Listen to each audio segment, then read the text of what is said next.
colors will now be presented by the Colorado National Guard, Color Guard. The Color Guard participants are Staff Sergeant Hunker, Specialist Payne, Specialist Powell, and Specialist King. Please present the colors.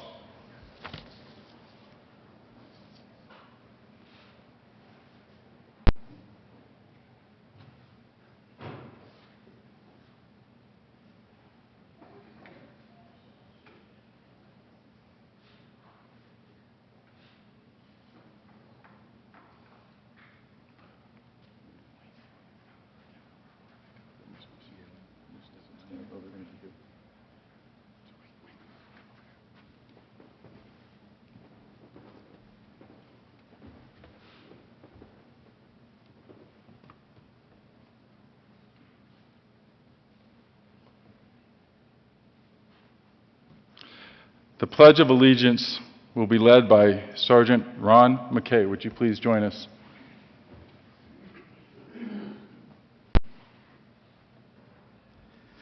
I pledge allegiance to the flag of the United States of America and to the republic for which it stands, one nation, under God, indivisible, with liberty and justice for all.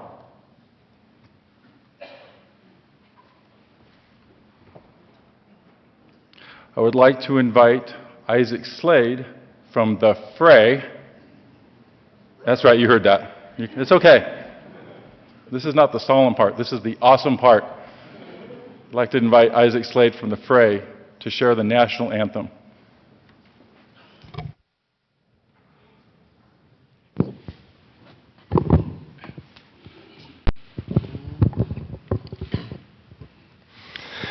Oh, say, can you see by the dawn's early light what so proudly we hailed at the twilight's last gleaming, whose broad stripes and bright stars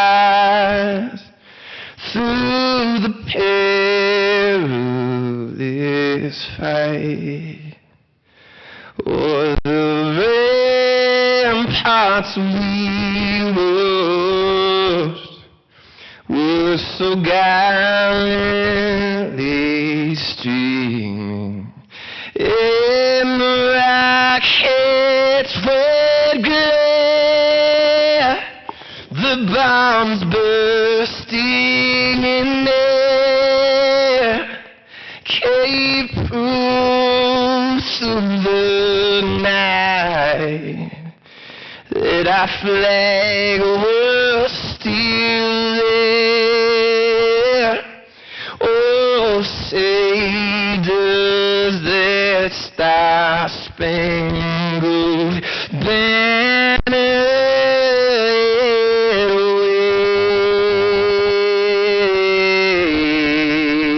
wave o'er the land of the free and the home of the brave.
say thank you. Let's thank our color guard one more time.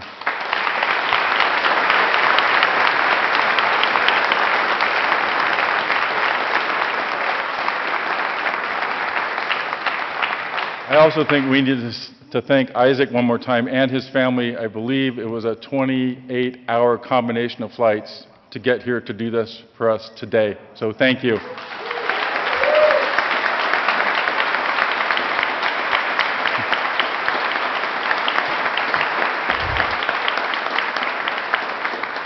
I've been on flights that long and I'm no rock star. Please remain standing. We have another very special treat today. We are pleased to have Megan Malberg, the soprano, who is a professional opera singer and native of Colorado, joining us. She has 3 degrees in opera, which you will be able to tell from her voice. She's from the University of Colorado, including a bachelor's, a master's, and a performance certificate. Ms. Malberg has been singing opera professionally for 8 years, including in New York, Austria, and northern Italy. Today she will be singing America the Beautiful. Please welcome her.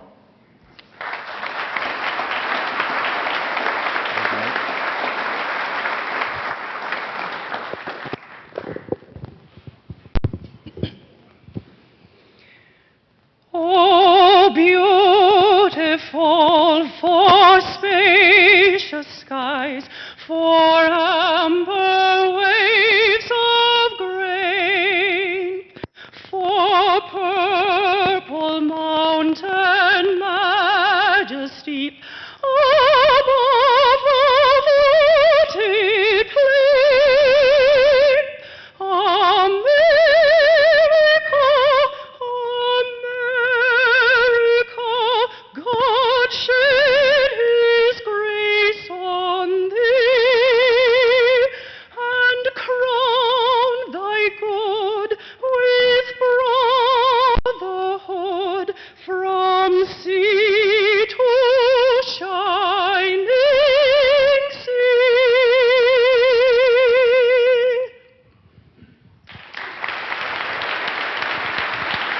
Can I say you just flew in from New York to share that with us?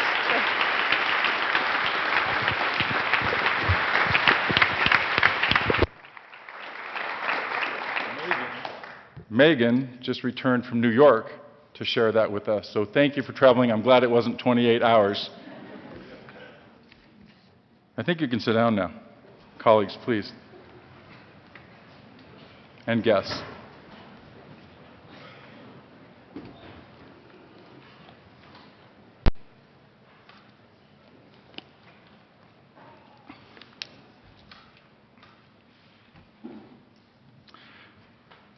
Pursuant to the Constitution and the laws of the State of Colorado, I hereby call to order the Second General Assembly of the Colorado Senate of the 70th General Assembly of the State of Colorado. You can give it up for that. It's good.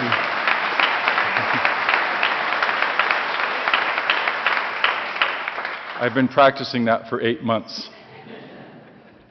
The Secretary of the Senate is in possession of the November 13th, 2015 resignation letter from Senator David Ballmer, as well as certification from the Secretary of State regarding the appointment to fill the vacancy created by the resignation. These communications shall be printed in the Senate Journal. The Journal will also reflect that the Chief Justice of the Colorado Supreme Court, Nancy E. Rice, swore in Jack Tate on Tuesday, January 5th, 2016 at 11:30 a.m. in the Senate chambers. Mr. Majors, would you please call the roll? Senators Aguilar, Baumgardner, Carroll, Cook, Crowder, Donovan, Garcia, Grantham, Guzman, Heath, Hill, Hodge, Holbert, John, Johnston, Jones, Kafalis, Kerr, Lambert, Lundberg, Marble, Martinez Jimenez. Merrifield. Neville. Newell. Roberts. Scheffel. Scott. Sonnenberg. Stedman.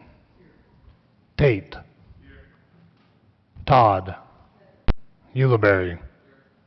Woods. Mr. President. Here. With 35 present, 0 absent, 0 excused, we have a quorum. The next order of business is the election of the Secretary of the Senate. Majority Leader Scheffel. Thank you, Mr. President. I move that Effie Amin be elected as Secretary of the Senate during the second regular session of the 70th General Assembly. Ms. Amin, will you please come join me at the podium?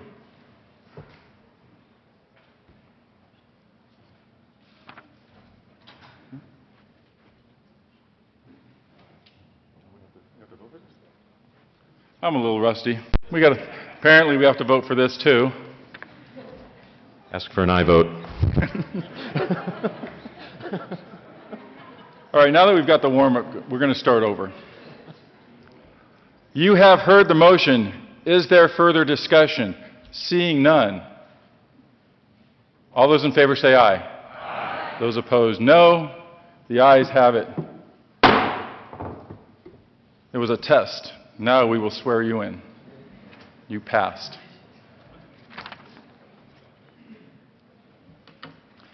Please raise your right hand and repeat after me.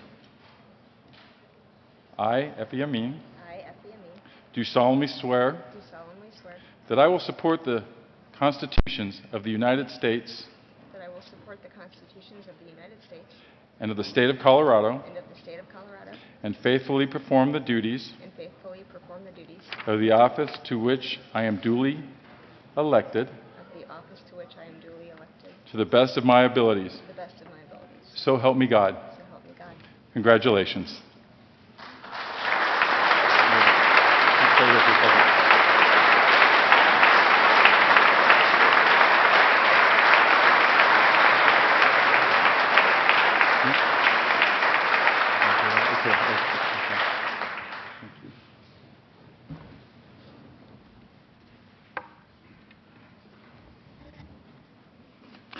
Majority Leader Scheffel. Thank you, Mr. President.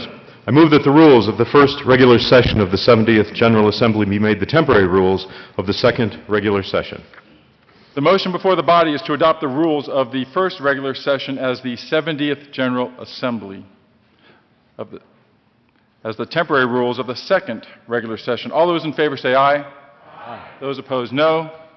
The ayes have it. The motion is adopted. Majority Leader Scheffel. Thank you, Mr. President.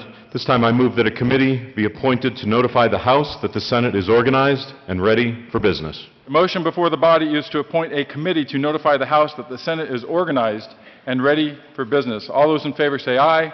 Aye. Opposed, no. The ayes have it, and a committee will be appointed. The President appoints Senators Lundberg, Tate, and Hodge to notify the House that the Senate is organized and ready for business. Senators, you are excused.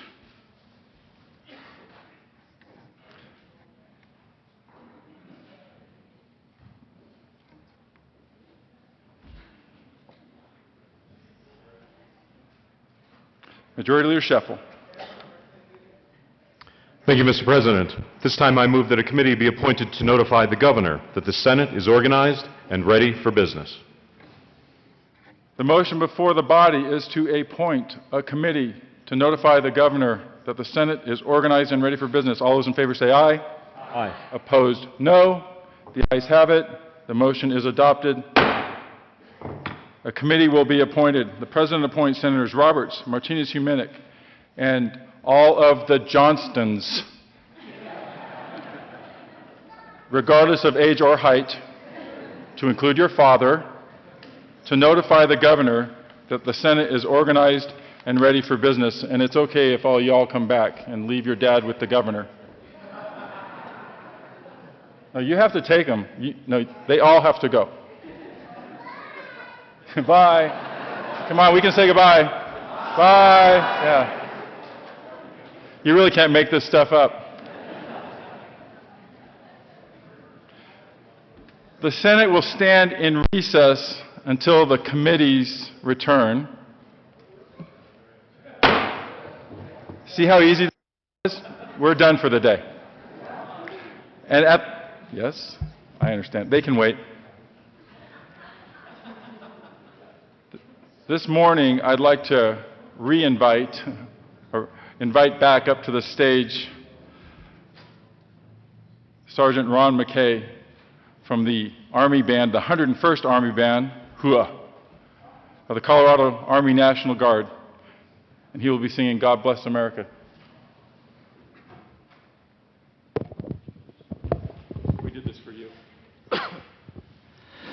God bless America, land that I love. Stand beside her and guide her through the night with the light from above. From the mountains to the prairies, to the oceans white with foam. God bless America, my home, sweet home. God bless America, my home, sweet home.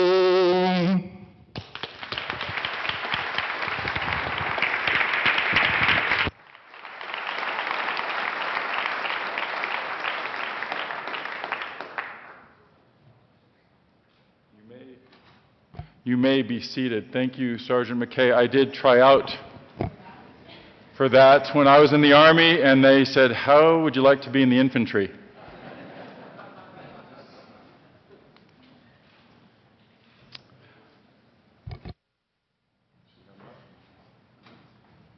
still in recess. We have them up during recess, right? We don't have to go into recess.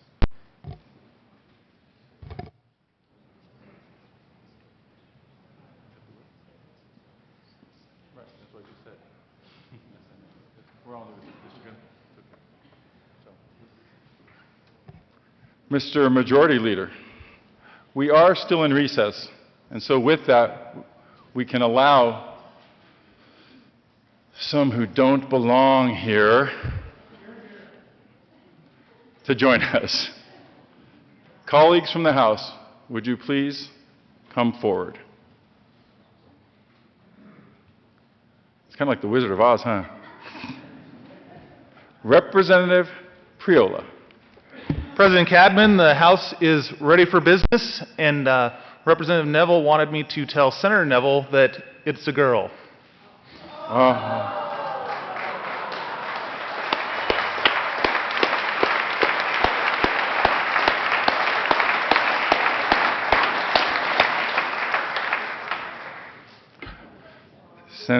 Representative Esker. Thank you, Mr. President, and fellow colleagues. The House is excited to begin work with you and wanted to let you know that we were here before you all were there, so we're waiting on you. We're finally returning the favor. Representative Kagan. Mr. President, members of the Senate, the House is ready for business. I'm sorry, could you repeat that? It's quite tolerant of you. Thank you for joining us. Please thank our colleagues for making the long trek over.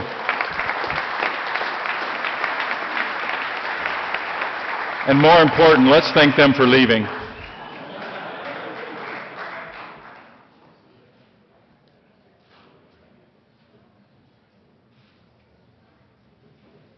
Are Johnson's back yet? You want to do the appointments?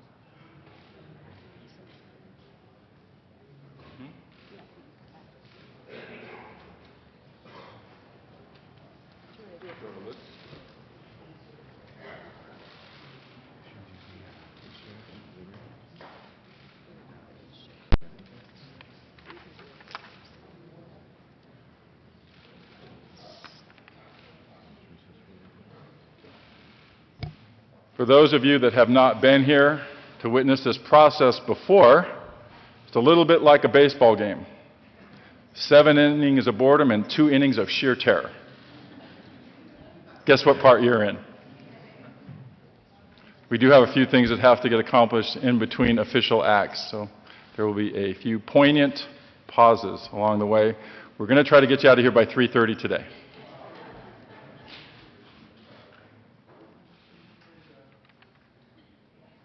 Are they back?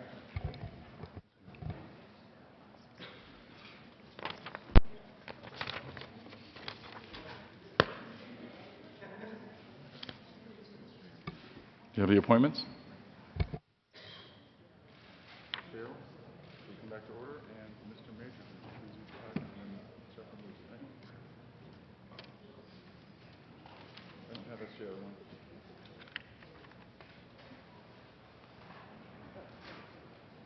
Page 7?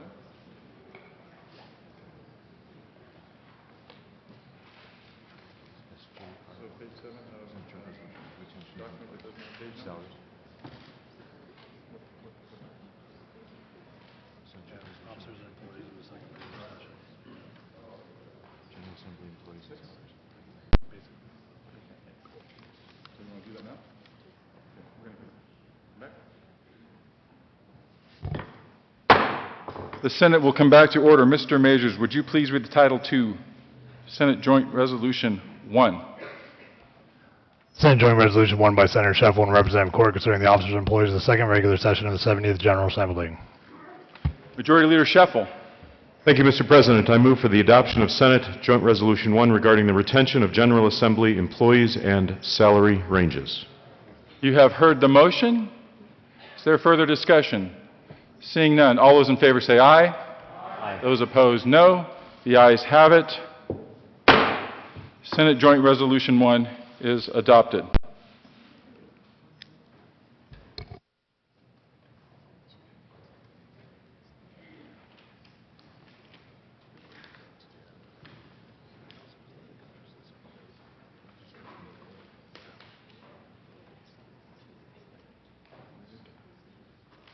We don't have to recess for them to report, do we? We know them. They're us. Senators, would you care to report? Senator Lundberg. Thank you, Mr. President. We reported to the House, and Senator Hodge tried to give Senator Tate back to them, and but I think we're going to keep him. And the House is ready to go. They seem to accept the fact that the Senate is here poised and prepared and ready for the next session as well. Senator Hodge. Thank you, Mr. President. That is correct. They would not take him back. The other thing is that when I got into the Wayback Machine, to go way back where I started from, and I walked into that room, it wasn't the same. It's beautiful now, but it's still as big a chaos as it was when I lived there. But they know we're ready. Thank you, Senator Hodge. Senator Tate. Thank you, Mr. President. We did successfully deliver the message about our robust level of organization and readiness. I cannot say they looked organized and ready in the House.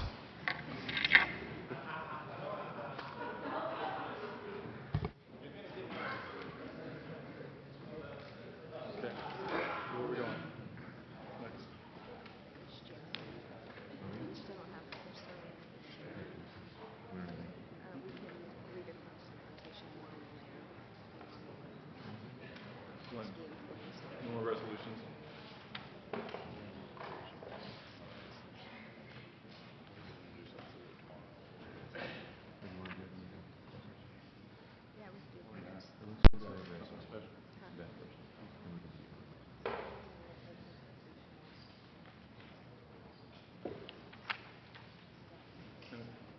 Senate Resolution 1?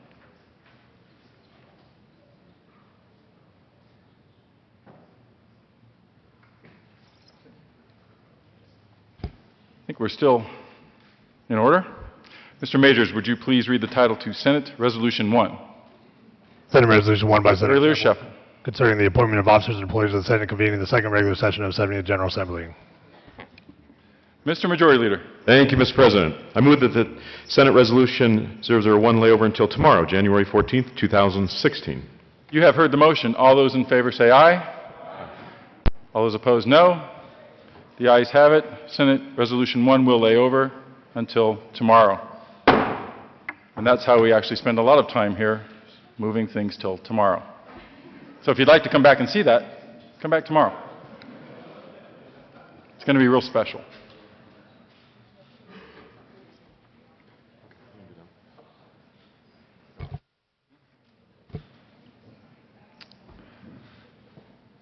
The committee appointed to notify the governor that the Senate is ready to work is here to report. Colleagues.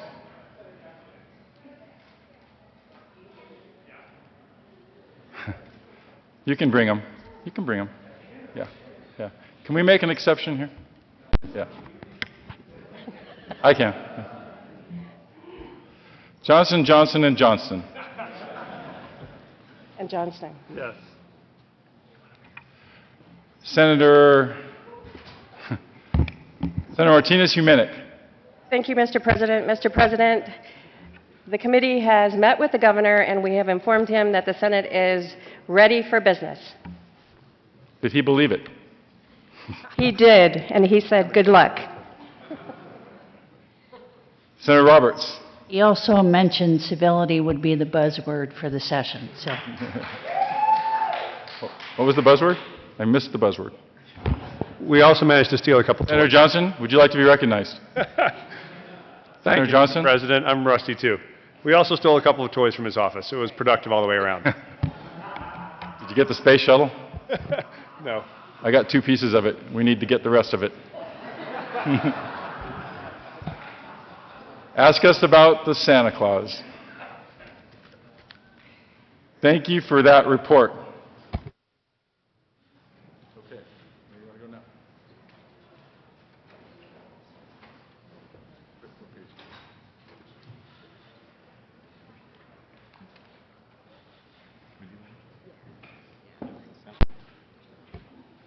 Majority Leader Scheffel. Thank you, Mr. President. At this time, I would request that Mr. Majors read the letters regarding the changes in committees of reference and standing committees. Mr. Majors, would you please read those letters? January 5, 2016, dear Mr. Maurer, I'm appointing Senator Jack Tate to replace Senator David Balmer on the Senate Business, Labor, and Technology Committee and the Senate Local Government Committee. These appointments are effective immediately. Sincerely, Mark Scheffel, Senate Majority Leader. January 5, 2016, dear Mr. Maurer, I'm appointing Senator Chris Holbert to serve as Chair of the Senate Business, Labor, and Technology Committee. I'm appointing Senator Laura Wood to serve as Vice Chair of the Senate Business, Labor, and Technology Committee. These appointments are effective immediately. Sincerely, Mark Scheffel, Senate Majority Leader. January 5, 2016, dear Mr. Maurer, I'm appointing Senator Larry Crowder to serve as Vice Chair of the Senate Local Government Committee. This appointment is effective immediately. Sincerely, Mark Scheffel, Senate Majority Leader. November 30th, 2015, Mr. Mike Maurer, please be advised that I'm appointing Senator Irene Aguilar to replace Senator Lucia Guzman on the Judiciary Committee effective December 1st, 2015. Sincerely, Lucia Guzman, Senate Minority Leader. November 30th, 2015, Mr. Mike Maurer, please be advised that I am appointing Senator Leroy Garcia to replace Senator Raleigh Heath on the Appropriations Committee effective December 1st, 2015. Sincerely, Lucia Guzman, Senate Minority Leader. November 30th, 2015, Mr. Mike Maurer, please be advised that I am appointing Senator Mary Hodge to replace Senator Irene Aguilar on the Business, Labor, Technology Committee effective December 1st, 2015. Sincerely, Lucia Guzman, Senator Minority Leader. December 17, 2015, dear Mr. Maurer, pursuant to CRS 23101, I am appointing Senator Morgan Carroll to the Legislative Audit Committee effective immediately. Sincerely, Bill L. Cadman, Senate President. January 5, 2016, dear Mr. Maurer, pursuant to CRS 231702, I am appointing Senator Jack Tate to the Joint Technology Committee to replace Senator Neville effective immediately. Sincerely, Bill L. Cadman, Senate President. Majority Leader Scheffel. Thank you, Mr. President. I move for the approval of the following change to the presidential appointees to the Legislative Audit Committee. Senator Morgan Carroll will replace Senator Lucia Guzman. You have heard the motion. Are there any no votes? The motion is adopted. Senator Carroll is appointed to the Legislative Audit Committee. Majority Leader Scheffel. There, that makes it official. Majority Leader Scheffel.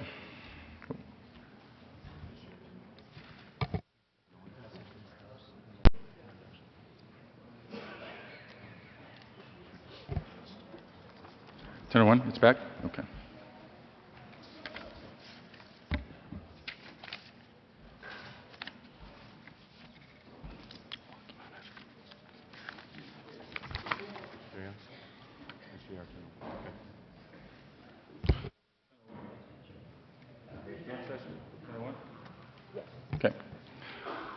Majority Leader Scheffel. Thank you, Mr. President. I move for the adoption of House Joint Resolution 1001 regarding the joint session to be held on Thursday, January 14th for a message from the governor. The motion is for the adoption of... Belay that. Mr. Majors, would you please read the message from the House? January 13, 2016, Mr. President, the House has adopted transmits here with House Joint Resolution 1001. Pursuant to the resolution, the Speaker is appointing Representatives Buckner, Chairman, Salazar, and Landgraf. Mr. Majority Leader.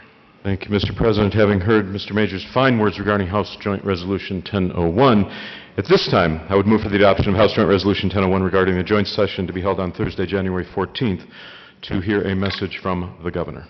Mr. Majors, would you please read the title of House Joint Resolution 1001? House Joint Resolution 1001 by Representative Duran, Senator Scheffel, concerning joint session of the House of Representatives and Senate for the purpose of hearing a message from His Excellency Governor John Hickenlooper and appointing a committee to escort the governor. You have all heard the motion. All those in favor say aye. Aye. You don't want to hear you want to go listen to the governor? Come on. All those in favor say aye. Aye. We're going to start this over. The motion is for the adoption of House Joint Resolution 1001. All those in favor say aye. Aye. All those opposed, no. The motion is adopted. Co-sponsors. Great. I appoint Senators Baumgardner and Stedman to escort the governor to the State of the State address. Co-sponsors.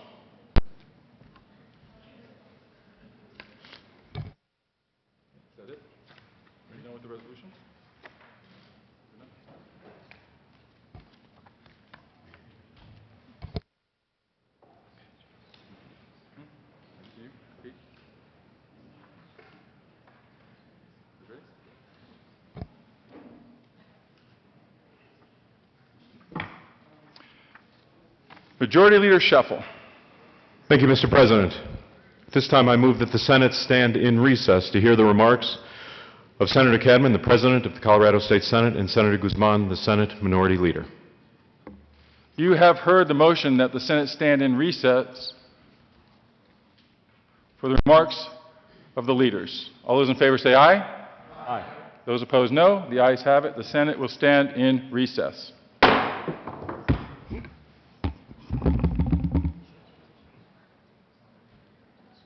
Perfect.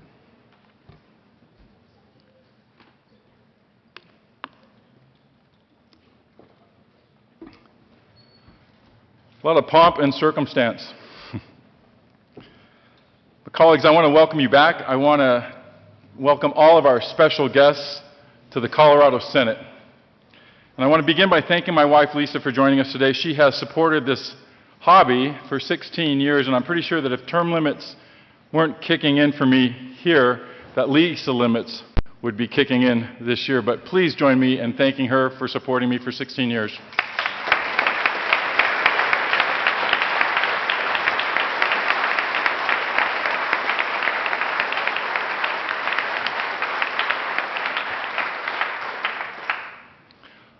And now I'd like all of the family members to stand up, family members of my colleagues, of you folks, to stand up so that we can all thank them for supporting us. Please have your family stand up so we can say thank you. Come on. Thank you.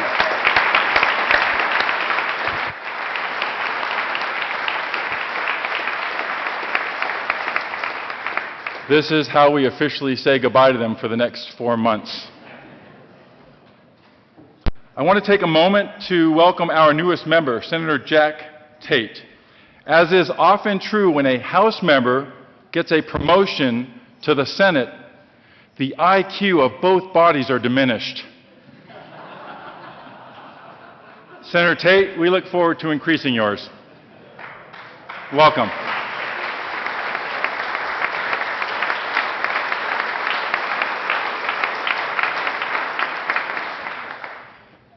But you have a very smart wife.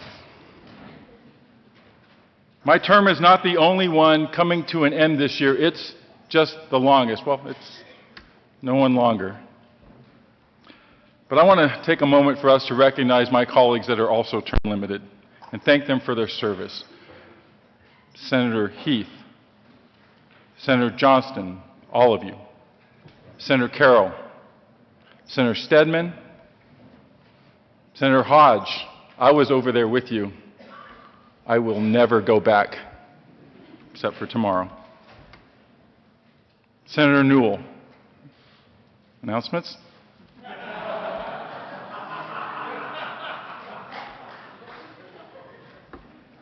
And last but not least, Senator Sheffel. Please stand so that we can thank you for your service.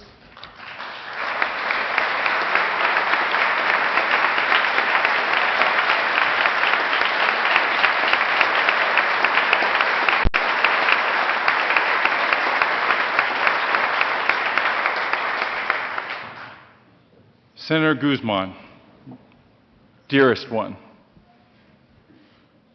And that sums her up, doesn't it?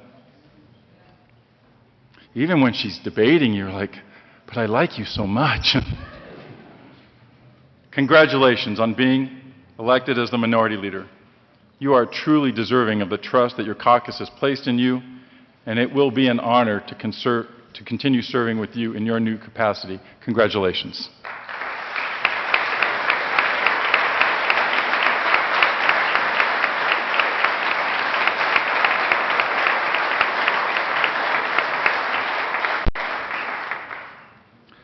Where did the interim go? Some of you have been asking me that. It seems like it goes quicker than our time here. But for most of us, we return to our homes, back to our jobs, our businesses, some of you to your ranches and farms. A few of us, we have been here through much of the interim. Most of the leadership team is tasked with running this place year-round. Obviously, there have been a lot of changes as we concluded the second year of the House and Senate Chambers Renovation and Restoration Project. We also had a major roof leak in the spring. Our third-floor Senate offices have now been dehydrated and renovated, and thanks to Mother Nature and a really good insurance policy, we've got beautiful new offices up there. Colleagues and guests, if you haven't already done so, please look up and around at what's been hidden for decades. Due to somebody's great wisdom, around 50 years ago, the walls and the ceiling were covered in acoustic tiles. It's like a strip mall. In the original structure, the walls and the roof, much was destroyed and discarded. But you are now seeing the original vision of architect Elijah Myers, perhaps the most notable Capitol designer of his time. And what a testament to the skills and the abilities of the original architects and the craftsmen for what they completed 115 years ago. Today we stand in awe of a demonstration of abilities, skills, and dedication of our restoration team who have meticulously restored and recreated this century-old treasure. They refabricated what had been destroyed or discarded, and sometimes these craftsmen and women, these artisans, they only had a few sketches or old black and white, really grainy photos to work from, and other times they didn't even have that. Isn't this amazing? Share it with them.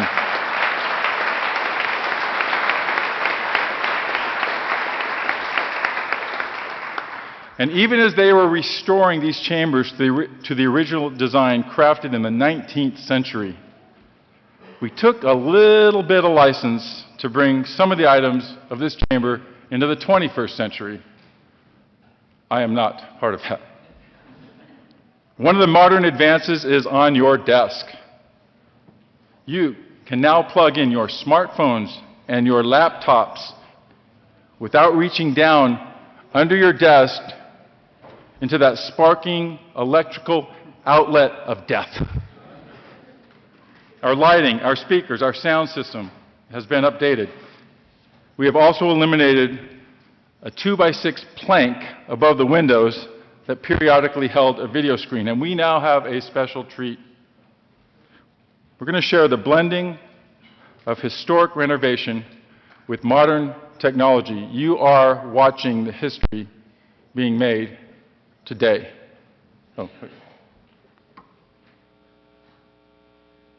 Cross your fingers,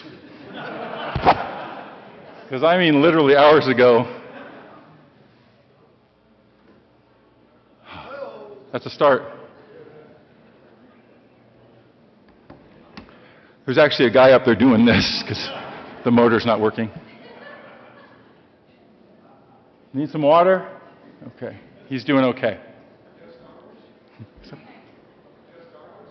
course. I just came back from China. I got 1,000 copies of it. It's a little grainy too. They were asking if I had Star Wars. The kids, Senator Johnson. You're going to see something that very few people have seen. Maybe not. So I would like to describe it to you now. How are we doing? All right. Oh, do I have the deal? No. We're just going to run through a few slides, and then we've got something incredibly special that has music. But I want you to take a look at these are the before and after that. Go ahead, Mr. Do I have it?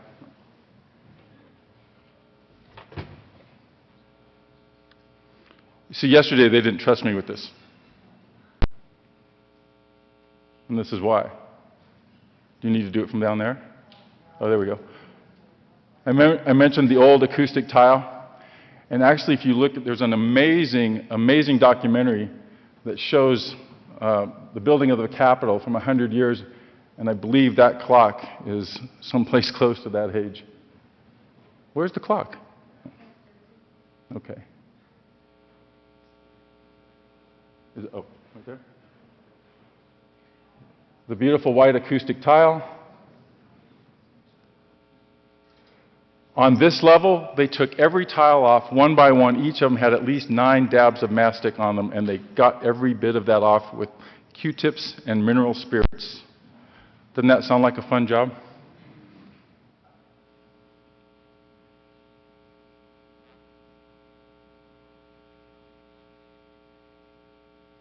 Now just look at that and look up at the difference. And I'm sorry you guys can't see this, but we're going to sell copies of this. And I know we have a square, so just give us your credit cards.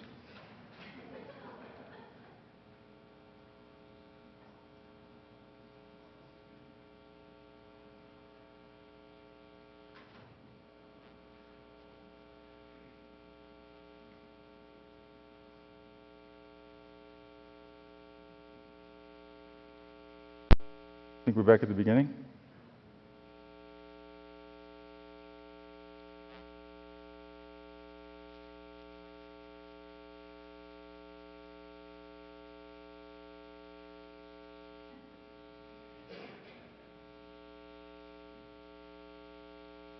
Let's give it up for the people that made this happen.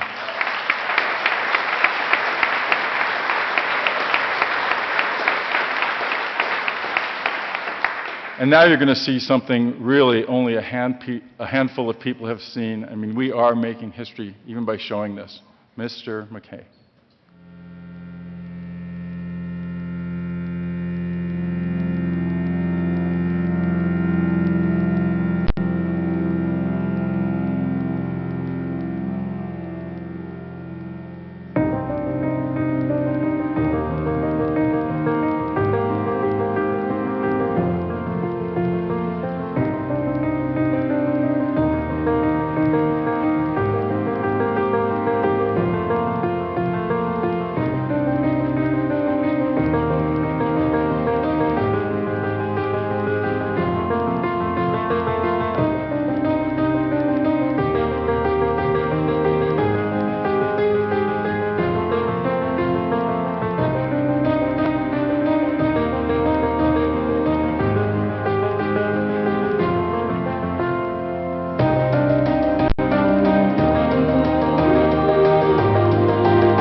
Leave that up there. You just lived 2 years in 2 minutes and 48 seconds. How does it feel? I want to thank a few people who spent their time here remaking history. Spectrum General Contractor Tom Sella, you here, Tom? Wow.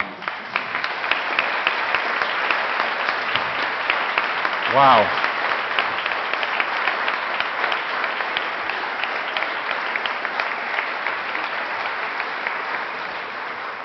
Pat Tague, did I get the name right? Pat? Tag? Jessica as well? Jessica Bowl, wow.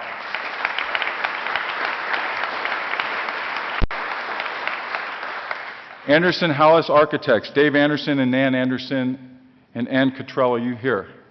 Oh my gosh.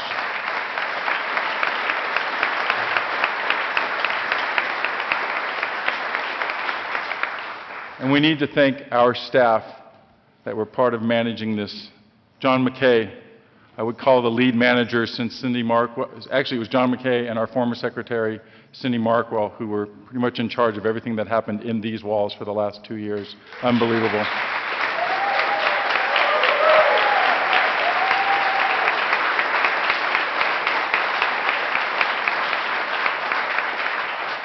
And our own capital architect, who is a true steward of what we've been given and what we are supposed to pass on to those after us, Lance Shepard. Please.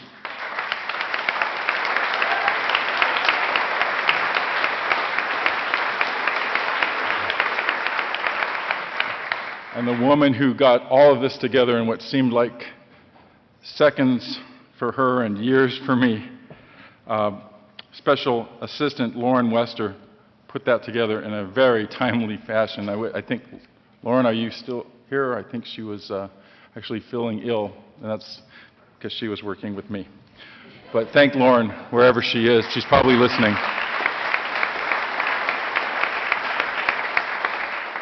You know, we have some other special guests, actually many of them, but one more group before we kind of get to where we're headed. We have some special guests. They are the unsung Capitol crew who are entrusted with the constant upkeep of the Capitol and the complex. They are here before it opens to the public. They work till after midnight, buffing the miles of marble, polishing the unending brass rails, the balusters, the doors, and cleaning up after us every night while providing constant maintenance during the days. It's appropriate to take a moment to recognize and honor the people who treat this place like it's their home so that we feel like it's ours. Let me introduce a few of them who we could actually drag away from their job long enough for us to give them what I think is years and years and decades of required recognition that I don't believe they've received, and I want to thank you. Andre, please stand up.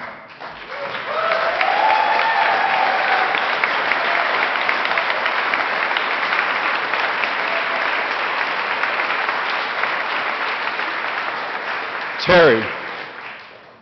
Terry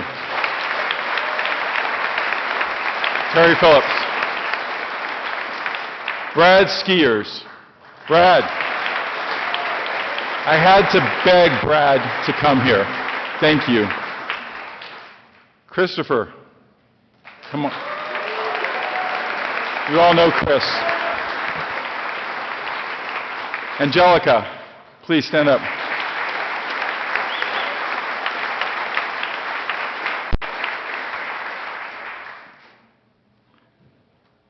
We are so thrilled that you could join us in your chamber today.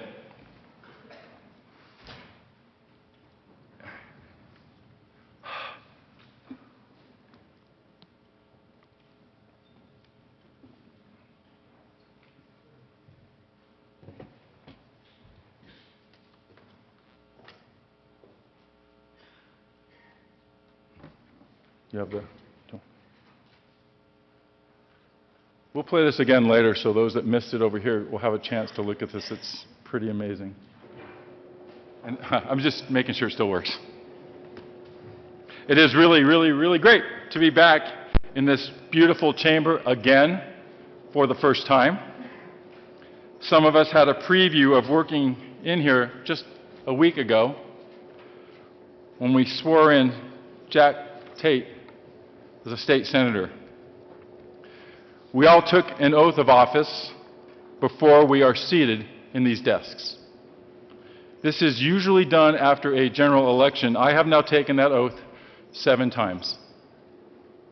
I took a similar oath in the Army some years ago. The oath means a lot to me.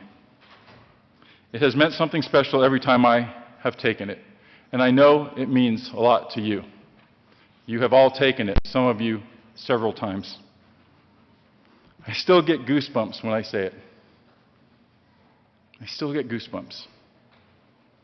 I, Bill Cadman, do solemnly swear to support the Constitution of the United States and the state of Colorado, and faithfully perform the duties of the office of State Senator, to which I was duly elected, to the best of my ability. So help me God. I still get goosebumps. And we don't just recite it here like a school poem. It's administered to us by the Chief Justice of the Supreme Court of Colorado. Hopefully, it's the only time we will ever be on her docket. Those were the lawyers laughing. The oath has always had special meaning to me. And a few months ago, that meaning was enhanced. A few months ago, that meaning took on a whole new meaning. And it happened in a place called Gettysburg.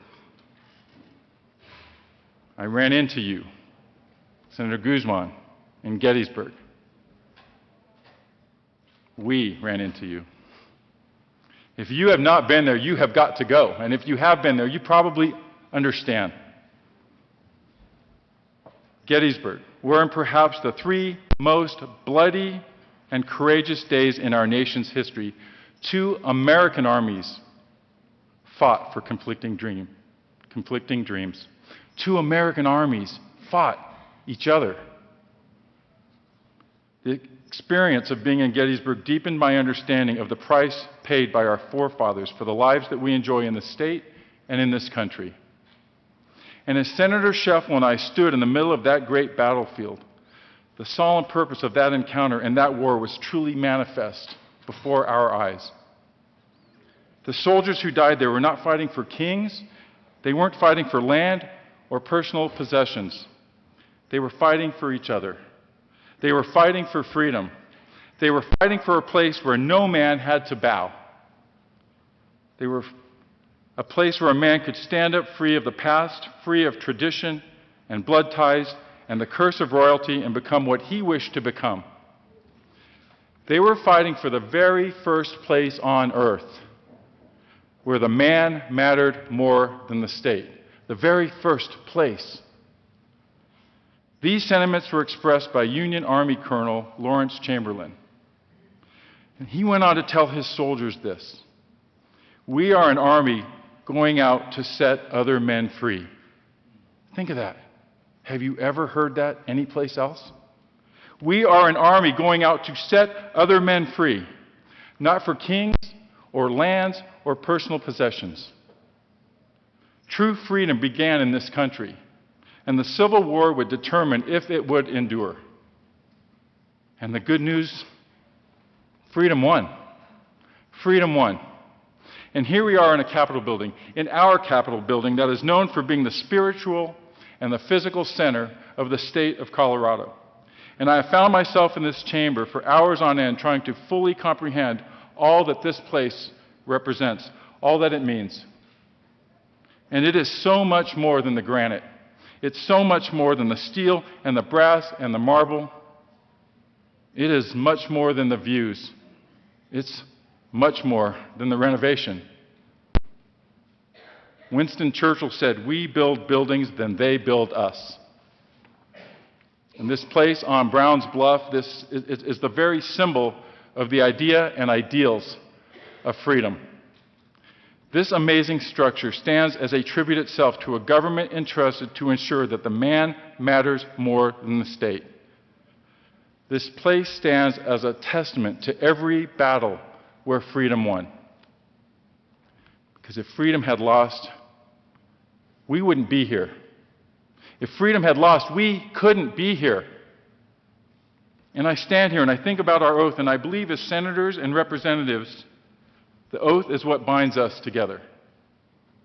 7 times I have sworn this oath, and I have tried to truly comprehend all that it means.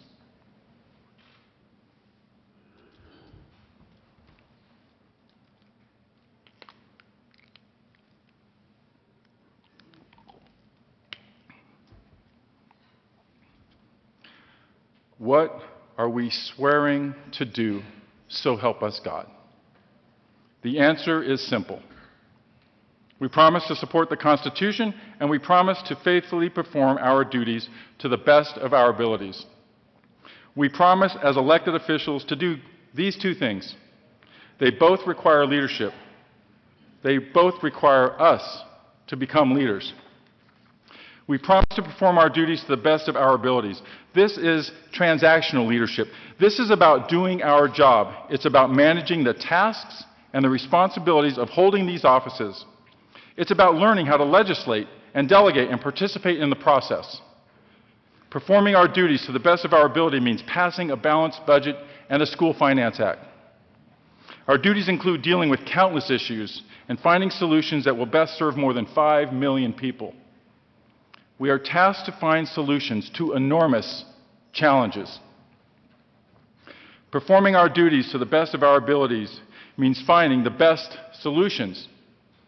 Leadership means finding solutions. And it is not about partisan solutions.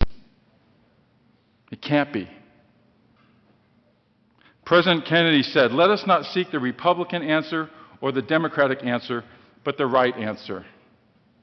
Let us not seek the Republican answer or the Democratic answer, but the right answer.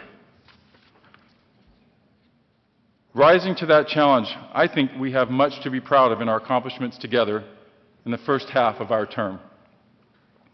As our agenda was presented last year, I believed the issues we focused on would unite us, and they did. We didn't seek the Republican solutions or the Democratic solutions. We sought the right solutions. We sought the right solutions, and we succeeded. We sought the right solutions for our public schools, and we increased funding and worked to reduce the negative factor. We sought the right solutions to address the extremely burdensome amount of school testing that we had piled up on the backs and into the backpacks of our kids. We took the entire 120 days of the session to pass House Bill 1323 to reform school testing. That was a lot of fun. Senators Holbert, Senator Kerr, and Senator Kerr, you spearheaded this reform through one of the most thought-provoking, intense, complicated public policy debates I have seen in 16 years.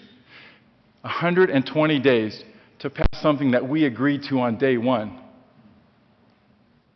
I don't know if that means we're really good or really bad. Senator Hill, Senator Merrifield, your efforts didn't go unnoticed because much of the work that you did on Senate Bill 257 was incorporated into that final product. We sought the right solutions for workforce development for our high school graduates. We passed bills to increase partnerships that are bringing our schools and our employers together to provide graduates the necessary skills for competing in a global economy. We capitalized on many great recommendations of the Colorado Talent Pipeline Report. And Senator Newell, I want to thank you for helping me see the light. Senator Newell helped pass that report that I voted against the year before, and then we used it. I don't mind taking credit for that. I've taken blame for a lot of things I didn't deserve to. Thank you for your work on that. It provided a roadmap for success, and we followed it. For those of you that don't know, roadmaps are how we used to get around before GPS. 4 Republican senators, Senator Woods, Senator Marble, Senator Cook, and Senator Hill, joined with 5 Democratic senators, Senator Donovan, Senator Hodge, Senator Heath, Senator Todd, Senator Kerr. You sponsored 8 successful bills, 8, that were signed into law by the governor. And I want to share my appreciation with the Majority Leader of the House, Representative Durant, for all of her hard work and her leadership on this issue as well. Empowering our kids to succeed is our greatest responsibility, and their success is the ultimate return on our investment. Colleagues, you deserve to be recognized and congratulated for the bipartisan collaboration that you inspired to meet this charge. Thank you.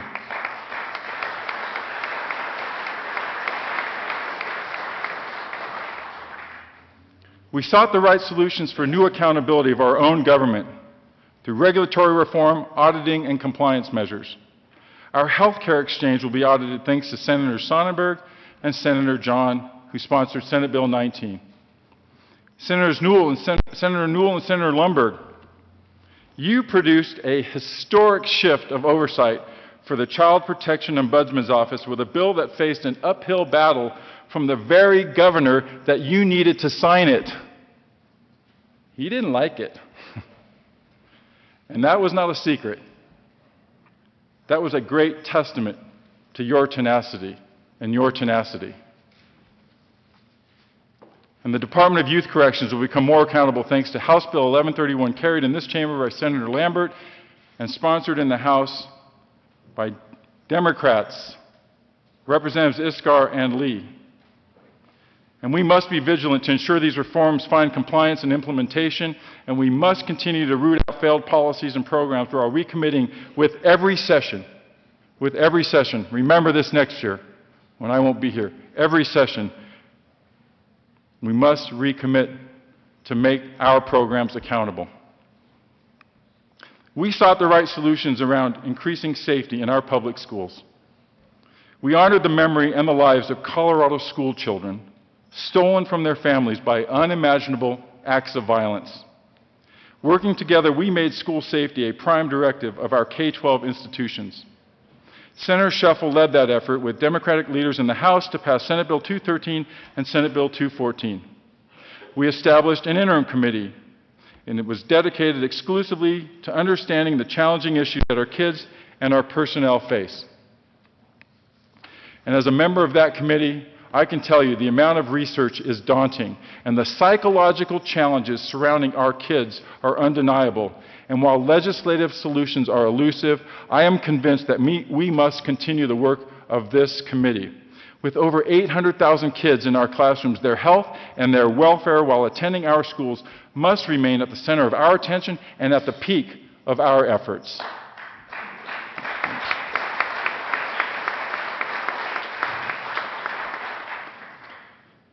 With broad bipartisan support, we improved data collection on police shootings with Senate Bill 217 run by Senators Roberts and Cook. We expanded required medical tests to help protect victims, peace officers, and other first responders with a bill by Senator Johnson and Senator Cook. All y'all. We worked to protect the rights of minors who are victims of human trafficking with a bill by Senator Woods. But we must continue working side by side with law enforcement to ensure integrity and accountability are the main characteristics of all who pin on a badge, who strap on a gun, and who swear an oath to serve and protect us, our families, and our communities. What we cannot do, what we must not do, is partake in any activities or actions that vilify those who serve and protect us.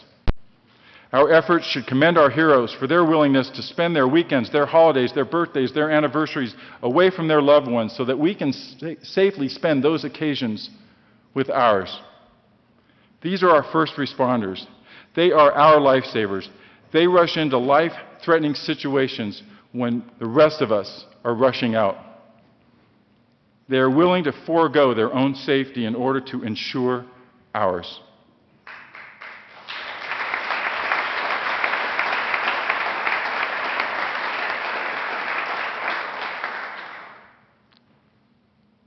All too often, frankly, way too often, they pay for it with their own lives. The Bible says there is no greater love than that of a man willing to lay down his life for his brother. I think our first responders and our national defenders are the exception to that. They are willing to lay down their lives for a stranger, for us. Colorado held 4 funerals for law enforcement last year, 4 funerals for our heroes. We lost Sergeant Sean Renfro from Jefferson County Sheriff's Office, who was hit and killed while directing traffic away from a crash. We lost Trooper Taylor Thifolt, who was struck and killed by a vehicle fleeing police. We lost Trooper Jamie Jersevics, who was struck and killed by a drunk driver. And lastly, we lost Police Officer Garrett Swayze from UCCS when he responded to that horrific shooting in Colorado Springs on the day after Thanksgiving. These officers ended their watch while serving to protect us. We are honored and humbled to have the wife of Officer Swayze here with us today. Would you please welcome Rachel here? We are so sorry for your loss. Where is she? Over here. Where is she? Over here.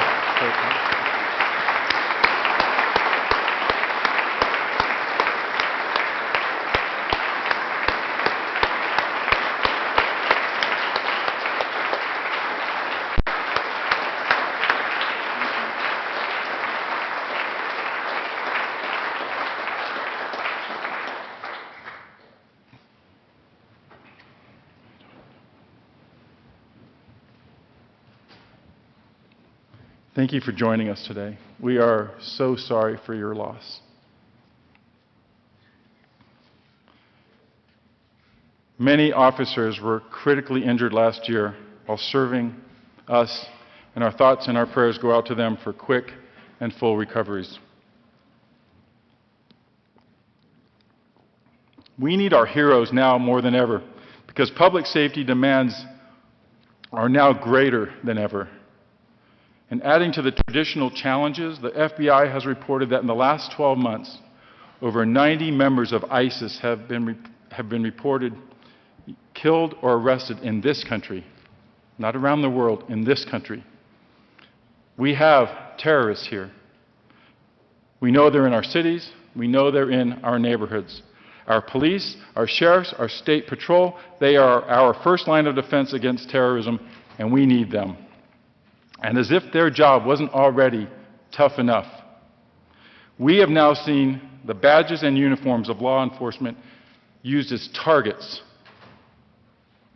Across the country, there have been nearly 24 officers assassinated in the last 2 years just for putting on their uniforms. Our words and our deeds must support them, but our policies must protect them. If we don't do this at the very least for them in our positions, how can we demand the very most from them in theirs?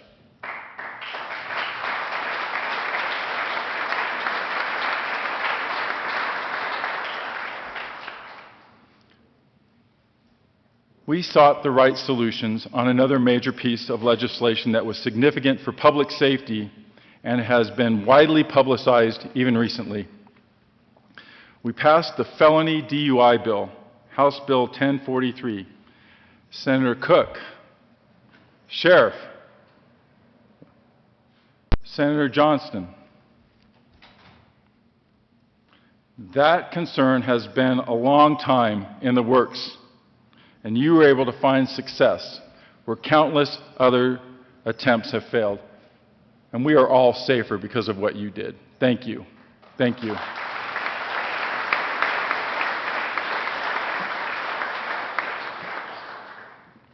Colleagues, we can be proud of what we did together. We sought the right answers, not the Republican answers, not the Democratic answers. We sent 364 bills to the governor's desk last year, and if that's not enough, it really should be. That is a lot of bipartisan agreement to pass through 2 chambers. We have performed our duty to the best of our ability. We exerted transactional leadership. We were successful together. I do solemnly swear to support the Constitution. This is the other part of our oath. This is the first part. It is the most important. Because without the Constitution, the rest of the oath doesn't matter. Without the Constitution, man will never matter more than the state. The Constitution ensures that free men are governed, that free men are self-governed, not ruled like subjects of a medieval monarchy. It's the Constitution that Colonel Chamberlain must have been contemplating as he commanded soldiers who were willing to fight and to die, not for kings or land or personal possessions. They were willing to fight and die to set other men free. And when we swear to support the Constitution, we become the stewards of something revered. As senators, we become transformational leaders, accepting a responsibility that elevates our accountability. This building is more than the sum of its parts. The Constitution is more than the sum of its words. We must support it, we must protect it, and we must defend it, and we must understand the price that has been paid for this sacred chalice of freedom. With our oath, we become the guardians of this chalice. This is something priceless entrusted to our hands. This chalice contains something sacred. It holds the blood shed on that battlefield in Gettysburg.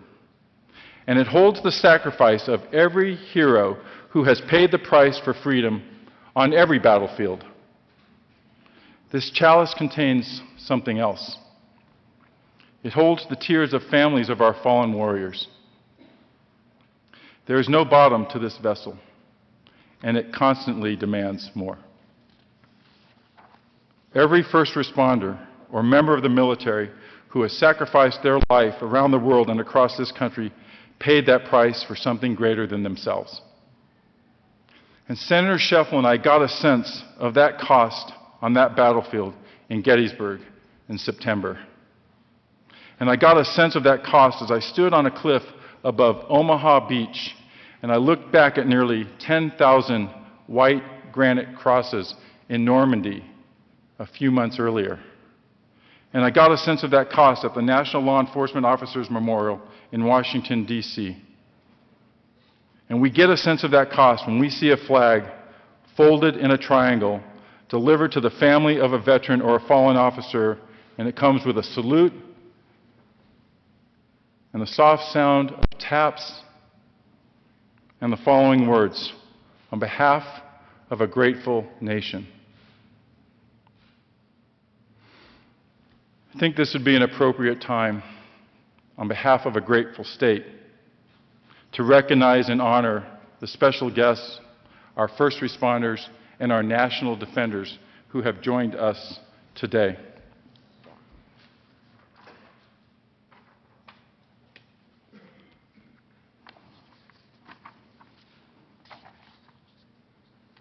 We have Police Chief Brian McPike. We're going to introduce them all, and then we will share our appreciation. Deputy Laverne White, El Paso County Sheriff's Office. Deputy John Hammond. Our Chief of Staff, who's also a sworn officer, Janet Huffer. Colorado State Troopers, Hostetter and Molesworth. Garfield County Sheriffs, Sheriff Lou Valerio and Deputy Taylor Conrad. Very new, trainee, welcome. Delta County Sheriff's Office, Sheriff Fred McKee. Gilpin County Sheriff's Office, Sheriff Bruce Hartman. Nice to be with you again. Adams County Sheriff's Office, Sheriff Mike McIntosh and Deputy William Booker. Greenwood Village Police Department, Chief John Jackson and Officer Max Adante. Evans Police Department, Chief Rick Brandt, Officer Luis Garcia. Our military personnel, the Adjutant General of the State of Colorado, Major General H. Michael Edwards. Command Sergeant Major Bill Woods. Captain Derek Richter. Colorado National Guard, Colonel Scott Sherman. Fort Carson, Colonel Joe Hamilton, Garrison Commander. Command Sergeant Major Clint Reese. Buckley Air Force Base, Colonel Scott Romberger, and Chief Master Sergeant Joseph Straddle. Colorado Air National Guard Colonel Floyd Dunstan, and Chief Master Sergeant James Hefts. In Colorado Army National Guard Colonel Angela Stowell, and Chief Warrant Officer 5, Steve Emery. Colonel Robert Davis, Command Sergeant Major Ed Macias. Would you please stand and allow us to recognize you and thank you for your service? Sergeant McKay.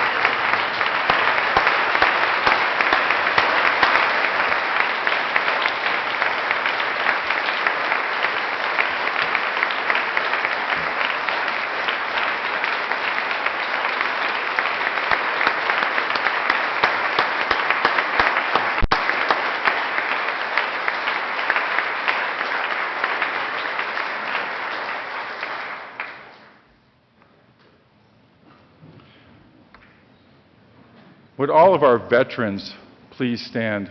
You know who you are. We know who you are. Colleagues, veterans, stand, please. Senators, thank you for your service as well.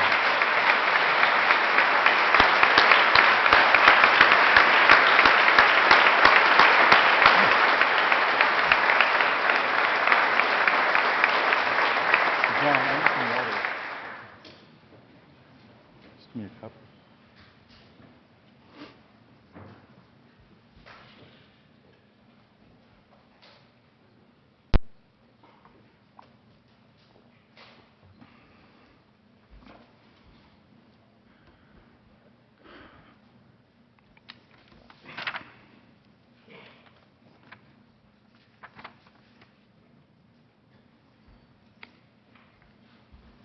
We are really honored by your service. Not for kings or land or personal possessions. Americans do fight for an ideal. We do fight for our Constitution. We have a 240-year tradition of fighting wars to set all men and women free. Please thank our first responders and our military members again. They're the ones that live for this oath.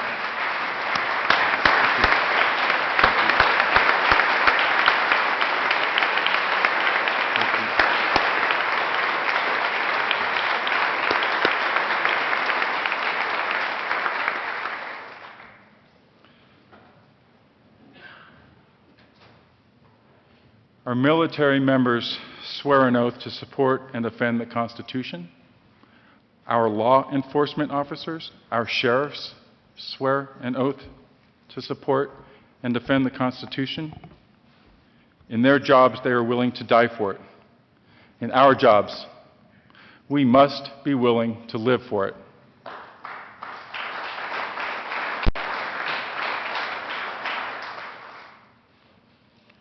We do solemnly swear to support the Constitution of the United States and the state of Colorado, and faithfully perform the duties to which we were duly elected to the best of our abilities.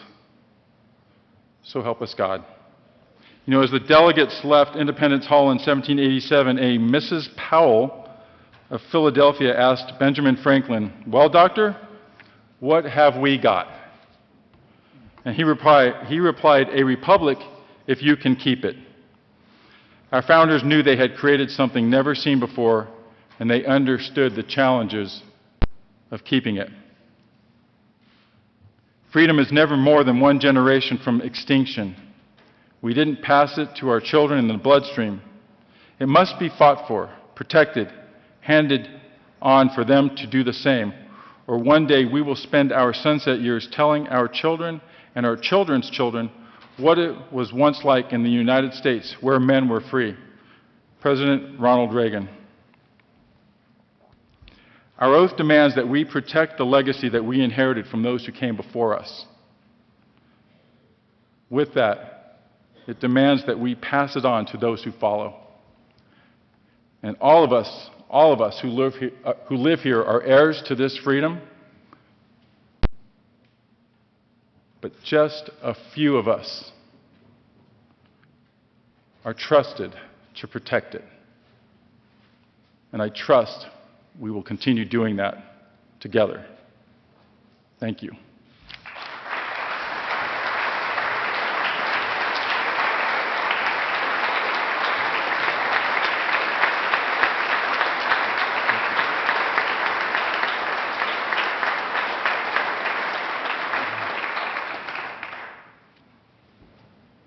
Leader Guzman.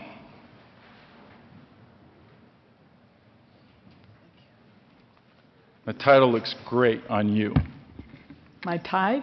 Your title. Oh, title. Oh, thank you. I say, did I wear a tie? Mr. President, Mr. Majority Leader, Madam President Pro Tem, and Assistant Majority Leader Heath. Welcome to all of you today. It's truly an honor to be here at this well where so many important and profound people have spoken and where so many wise words have been given. I also want to echo what President Cadman said earlier in terms of welcoming all of you guests and colleagues here to this day of our 2016 legislative session here at the Colorado General Assembly. I have personally invited several folks. The one that I want to just pay a little homage to is a 9-year-old constituent named Polly, who has a very famous aunt whose last name is Bartles. But Polly, if you will stand, we just want to welcome you here. And thank you. You represent the present, the future, and everything else. When I asked her if she got permission to be here and get out of school, her aunt said she just told me she wasn't going to be there today. I, too, want to pay special tribute to my colleagues who are fulfilling the final legislative session of their terms. I know that the President recognized you as well. Let us not see them, colleagues, as lame ducks, but rather as senators of great wisdom and experience who will join with the rest of us to work hard for the people of Colorado. Their knowledge, their passion, and experience is that which we should seek out during these forthcoming days and months. I'd like to just very quickly recognize, because you are my personal colleagues, and I've been very, very honored to work with you. Senator President Bill Cadman, Senate Majority Leader Mark Scheffel, Assistant Minority Leader Raleigh Heath, Senator Mary Hodge, Senator Michael Johnston, Senator Pat Stedman, Senator Linda Newell, and Senator Morgan Carroll. Would you members please join me again in giving them a warm, warm applause.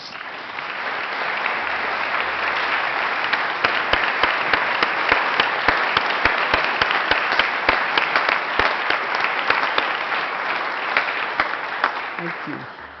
Today I'm privileged to deliver this message on behalf of the Senate minority. I'm privileged to be the minority leader. You know, I have a lot of friends and colleagues who have said, you can't be the minority leader, you got to be mean, you got to get mad at times, you've got to be forceful.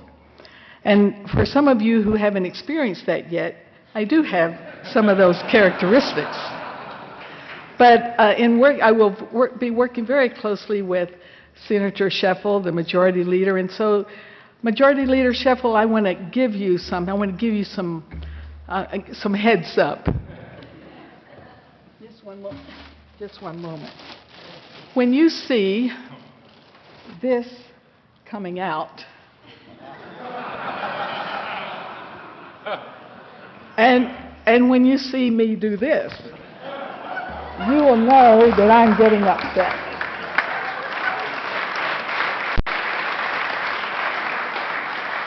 And you have the same personality. People say that about you too, so I brought you one of these.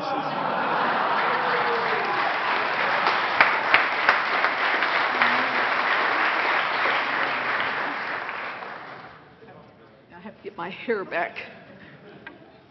But, but I am privileged to be the minority leader. You know, we are 17 members, and you are 18.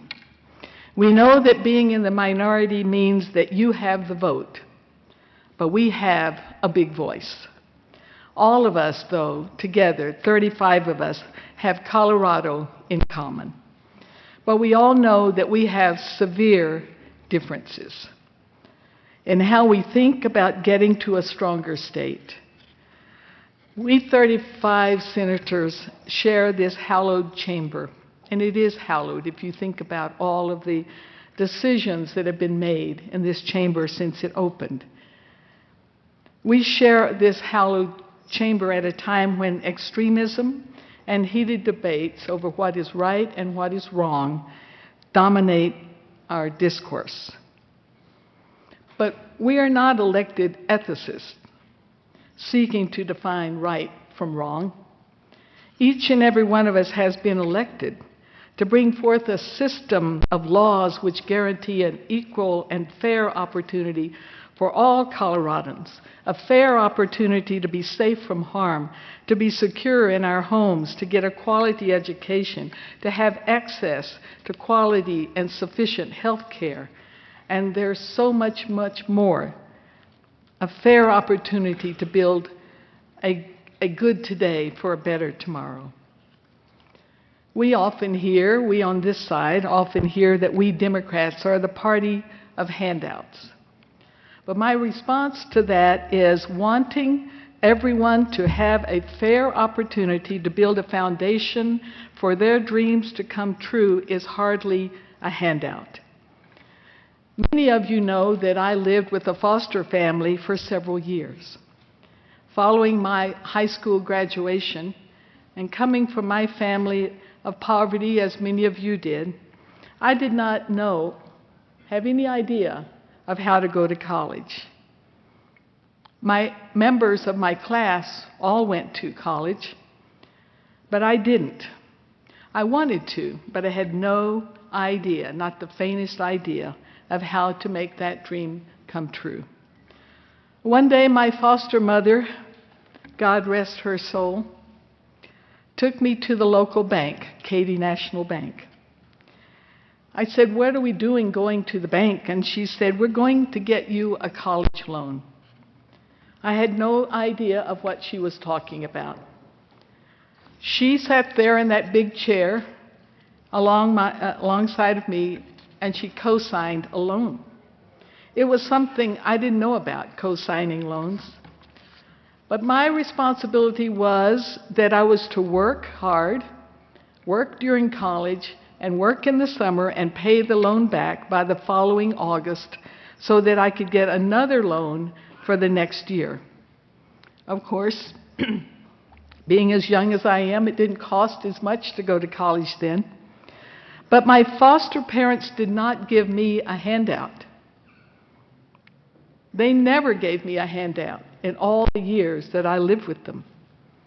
By taking me to the bank and co-signing a loan, they taught me about a system that worked for me and a system that should work for everyone. By co-signing those loans, they gave me the opportunity to reach my potential. But reaching my potential was my duty and not theirs. That's what I see for our work here in the General Assembly.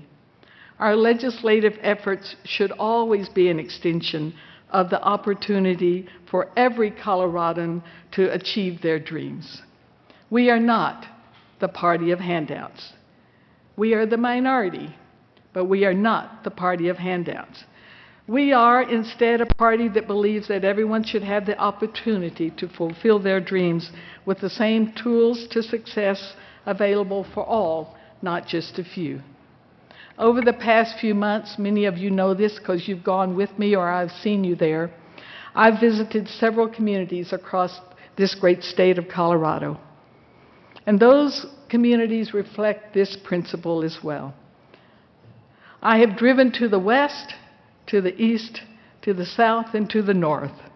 I've crossed the Rio Grande, the Arkansas, the Gunnison, the North and the South Platte, the Crystal, the Yampa, the Green, the Eagle, and the Colorado rivers. And I've been at Fountain and Gore Creek. I've had the opportunity to join fellow senators on several of these trips and have witnessed the beauty of our lands and communities. I milked a lamb in Paonia. Never thought about milking a lamb before, but they do that there and then they make good cheese. I visited a fish hatchery in Steamboat. I learned how to irrigate a cornfield by hand with that long, slender thing that I should have brought here today. And I saw firsthand the devastation the flooded Fountain Creek did to the Frost Ranch. When I visited the Colorado Malting Company in Alamosa, Colorado, I had the chance to learn about their proud history as a farming family. The family has owned that land and operated their farm for decades. Fueled by the entrepreneurial spirit we take pride in here in Colorado, they have built an incredibly successful farm and company that supplies the grains for distilleries and breweries across our state. They are a true Colorado success story. They specialize in San Luis Valley rye, a grain that A.D. Laws use, and the president of A.D. Laws is my guest today. He owns the A.D. Laws distillery here in Denver, and he chose this and still uses this San Luis Valley grain for his whiskey.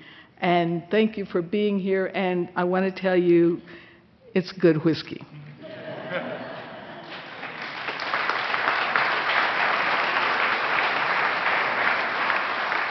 What I loved about that trip, when I visited A.D. Laws, and he told me about where this grain came from, I said, I'm going to go down there. I'm headed to southern Colorado.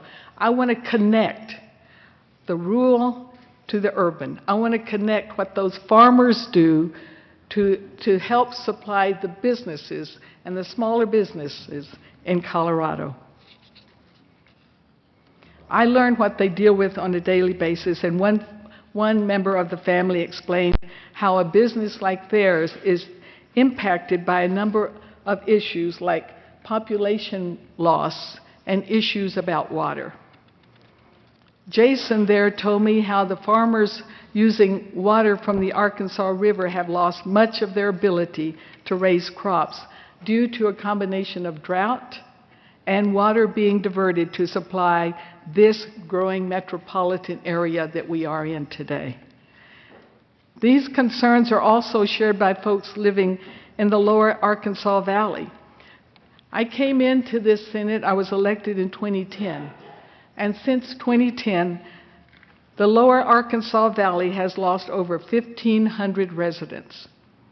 Since 2011, nearly 700 jobs have been lost. With the water drying up, they fear for their way of life. The concerns over water for them, which can be found throughout Colorado, are exactly why the historic water plan introduced late last year has been so important. The water plan has been a significant endeavor that brought together voices from all across Colorado and set potential benchmarks to lead us to a sustainable water future. We must appreciate their hard work so the people can implement the water plan over many years to come. There is so much you can learn here in our policy briefing books and so forth, but there's so much more you can learn by leaving this metropolitan area and going to some of those areas. As a senator that represents Denver, visits like these were truly impactful as they gave me a first-hand glance at the rich entrepreneurial spirit of our state, but also how very real issues like water shortages and population growth can impact communities outside our metropolitan area. They need us from this area to listen, to remember their dreams, and to understand that the way we do business here in this capital impacts them.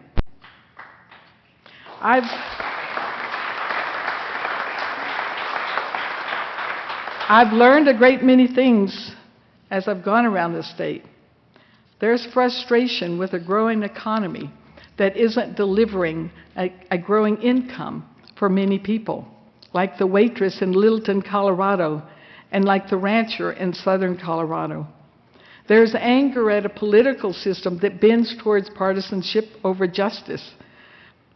And there's anxiety caused by a system that rewards the wealthy and well-connected over a hardworking middle-class family. More powerful than the frustration and anger and anxiety, though, is a hunger for common-sense solutions. We heard the President speak on this today, our President. I just want to make sure that you weren't thinking that I was talking about President Obama. I mean, more. Okay. Those seeking policies that take us backwards will not find satisfaction in our minorities' legislative priorities, because our priorities seek to provide opportunities for success for every Coloradan throughout the state. As far as priorities go, if a budget is to reflect our values, then our budget must be our number one responsibility. Our priorities are composed of bills that concern the needs of our people, from affordable housing to financial support for rural areas, to making government more transparent, to supporting access to higher education. But how can we expect any parts of our priorities or your priorities to be, how can we expect them to be implemented if we do not address our budget crisis that we have here this year? To emphasize what I mean, I want to draw from the Grand Junction Daily Sentinel's editorial on this past New Year's Day. Borrowing from Republican President Theodore Roosevelt, the Sentinel's editorial board said Grand Junction needs to dare greatly. They were trying to talk about the future movement of that city and its leaders. Dare greatly that in order for their community to reach its vast potential, the people and their leaders need to dare greatly. I believe that's what we should do here regarding our state budget. Dare greatly. Let's dare to go beyond the status quo and pass a balanced budget that reflects the values of all Coloradans.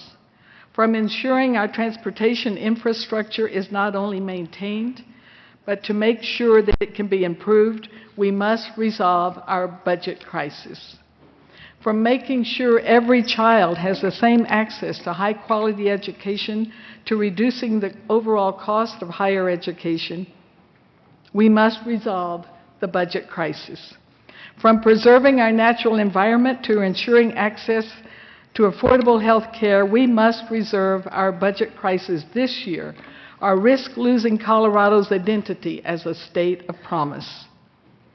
We are a state of beautiful lands, entrepreneurial spirit, and agricultural leadership, and a way of life that draws so many to come here to Colorado to do business or just to live and enjoy this wonderful area. We risk losing that. Let's dare to come together to ensure that that does not happen. Creating an economy that works for those who work hard, regardless of their background, means making sure that everyone has access to the same tools, such as sufficient high-speed broadband services. I would like to read an email very quickly from a friend I met in Hotchkiss, Colorado. His name is Wink Davis. He owns Mesa Winds Farm and Winery. I quote, "Senator, a few months ago you inquired about the quality of service here in the Norfolk Valley. At that time I replied that it is slow, but doesn't seem to interfere with our business uses. But in the last month or two we've noticed a significant loss of capacity and quality at all times of the day. The service is very slow, and it is usually not feasible to stream content without frequent interruptions. We feel the North Fork Valley is being left behind. Anything the state can do to encourage a faster and improved implementation of broadband would be very appreciated." Unquote. I take a huge interest in broadband. It's unacceptable that in 2016, an entrepreneur in Delta County could be forced to drive for nearly an hour to reach internet service that allows him to promote his online business and compete with his metropolitan counterparts.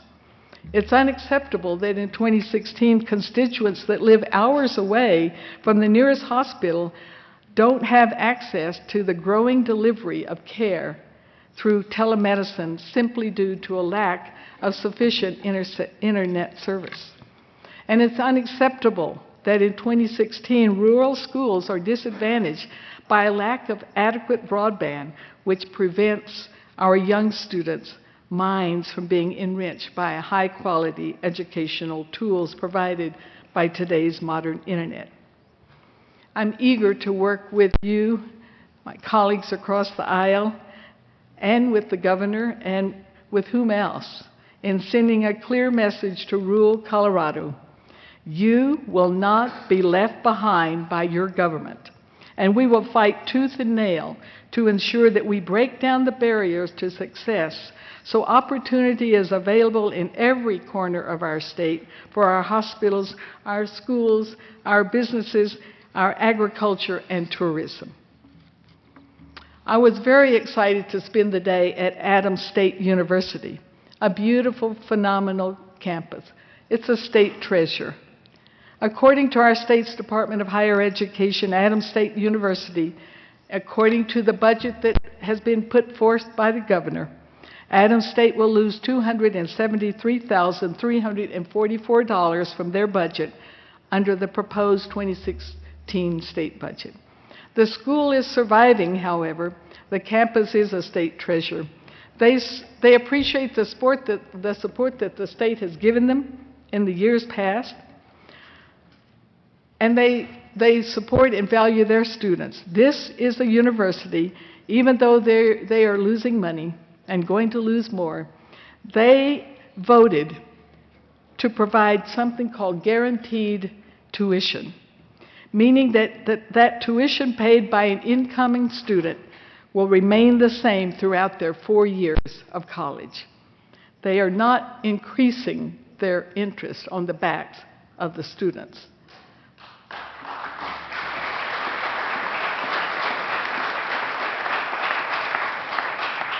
This session, we have an opportunity to support those students who are not as fortunate to have predictable tuition by passing Know Before You Owe legislation, making sure that private lenders are providing hopeful students with pertinent information about their loan, helps students focus on their education and less on navigating mysterious fees and charges.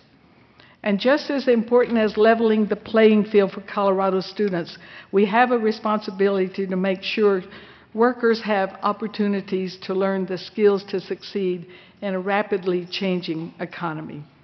Workers in Colorado facing massive job loss in their communities from a coal mine shutting down in rural area, or a grocery store being forced to close in a small town should have the state's support to learn new skills and diversify their local economy with a renewed spirit and confidence. Passing the Rural Economic Development Program bill will support those communities and ensure they are preserved in times of economic emergencies. Local communities should have the power also to raise their own minimum wages to reflect the diverse needs of their cities and counties and build more prosperous communities throughout our state. This should be a local control opportunity.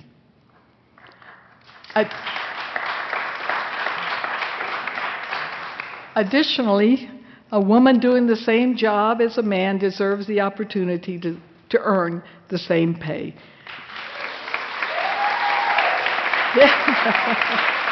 This is no longer just an issue of women's rights and equality. It's an issue of family rights, because women are such a growing share of breadwinners in Colorado. My mother was, many of your mothers were, many of your mothers are today, and many of you are. They deserve the same opportunity to support their families and make their dreams come true as everyone else. As we begin to embrace an economy that's constantly evolving, it's important to note that in the past, our prosperity as a people was largely built upon an organized labor force operating at unprecedented productivity with wages that reflected the work. Building a more prosperous workforce that can weather personal financial disaster, as many hardworking Coloradans should be able to do, is an important goal and can be shared by supporters and opponents of unions alike. Everyone deserves a level playing field to succeed. We know that the economic recovery that we have been experiencing could not have been possible without our small businesses. Whether it's groundbreaking ideas through renewable energy or agritourism promoting a winery, small businesses have helped us lead us through the challenging and devastating recession. We need to always ensure, especially this coming session, that small businesses, and not just their bigger brother businesses, have the tools they need to thrive in Colorado. We should be proud of our willingness to stand up for the small business that thrives due to our natural environment and for our $18 billion tourism economy. And we should proudly advocate for the quality of our air and water and our quality way of life here in Colorado. Colorado is a leader in the world for having taken the necessary steps to halt a changing climate in its path and to ensure that our public lands, our environment, and our way of life is available for generations to come.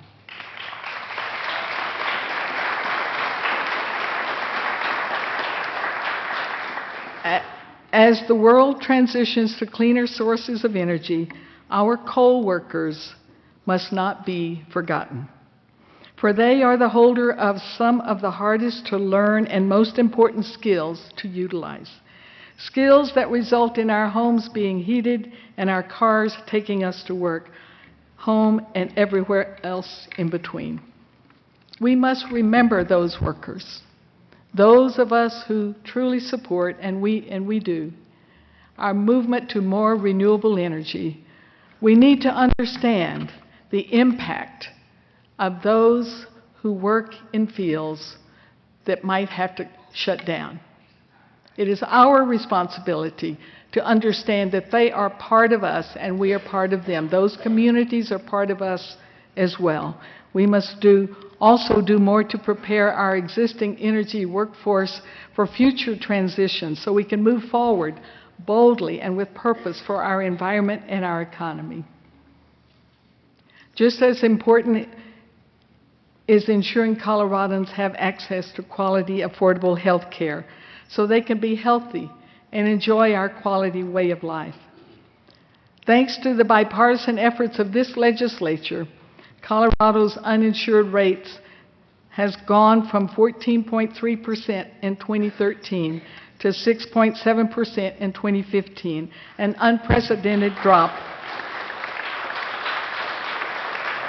and the fifth largest drop in the nation.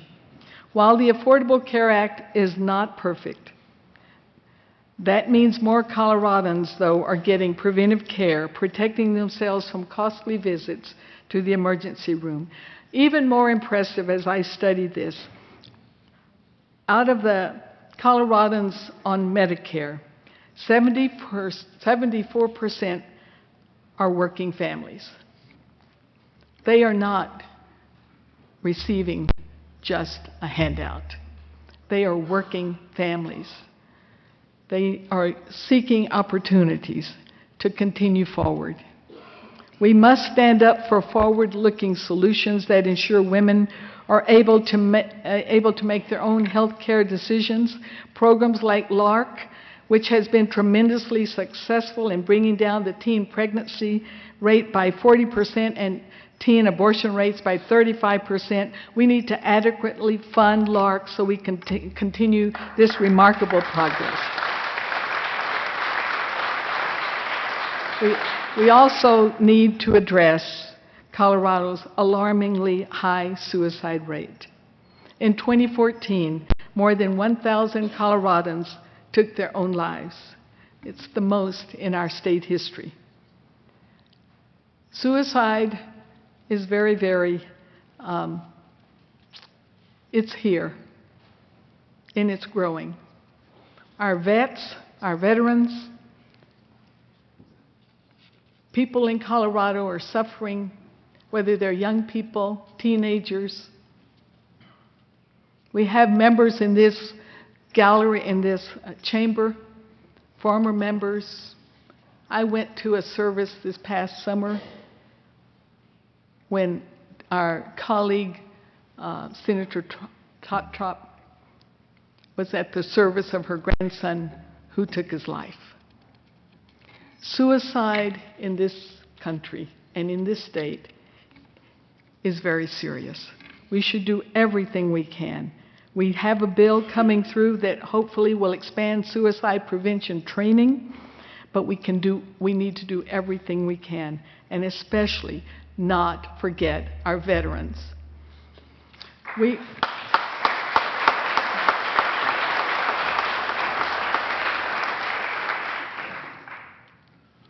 One of the things that make Colorado so unique and exceptional is the work ethic and entrepreneurial spirit of its people.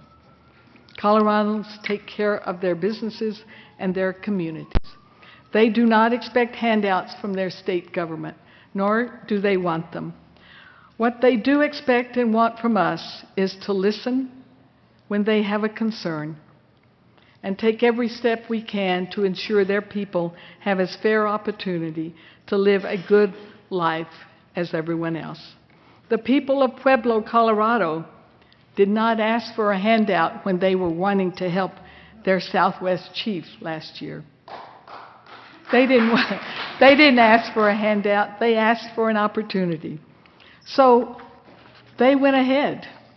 They've gone on with the help of their people and their leaders. They have done the good work. The people of Hugo, Colorado don't want a handout, but they do want help in recruiting teachers so they can ensure that their kids have a great education.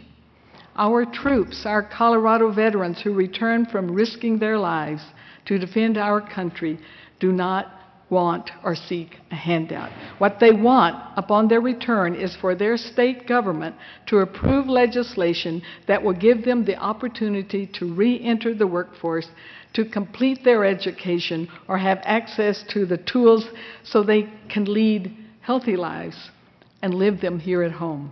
Supporting these items isn't voting for handouts. It's voting for opportunity for everyone.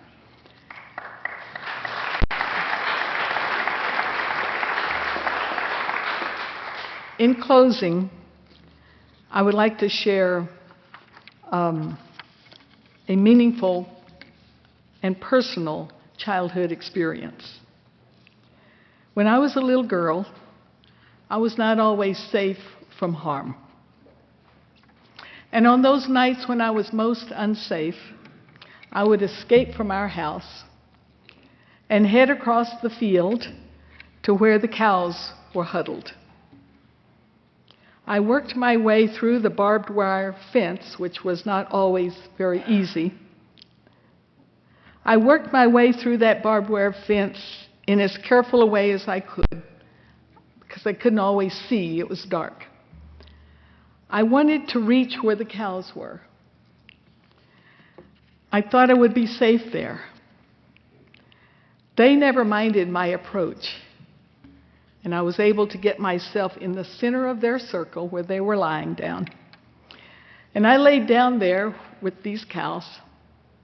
And I remember, I was about eight or nine, I laid my head on one of their stomachs.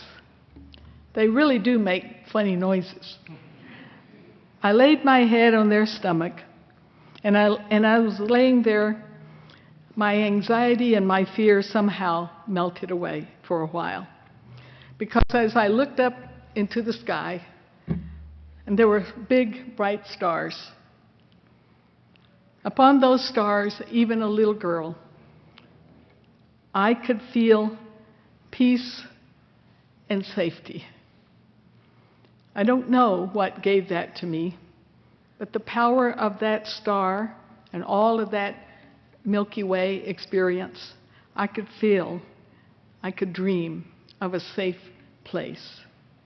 And I fell asleep having a nice dream about tomorrow. That was 62 years ago.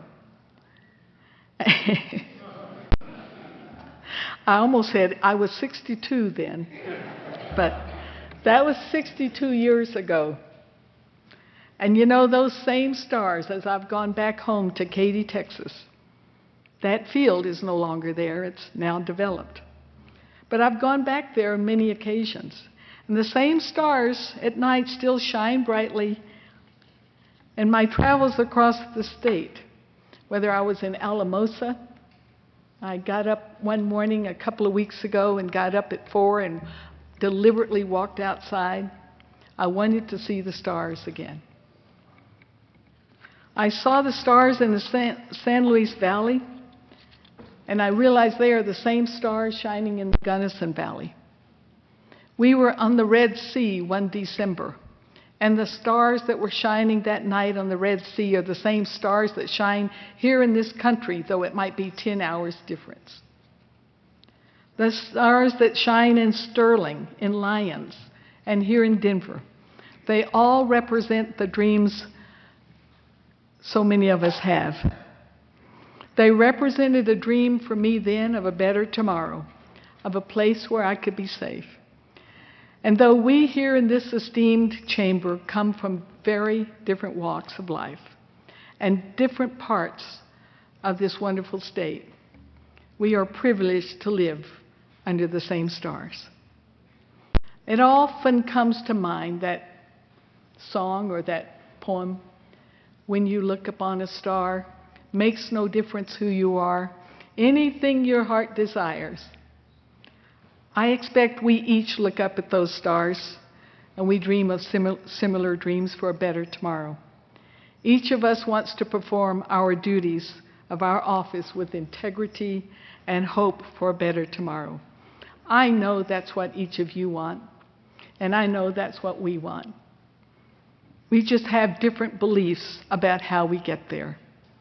I think we can be proud that we give it our all, whether we have the vote or whether we have the voice. Let's give it all. Coloradans want nothing less. Thank you very much.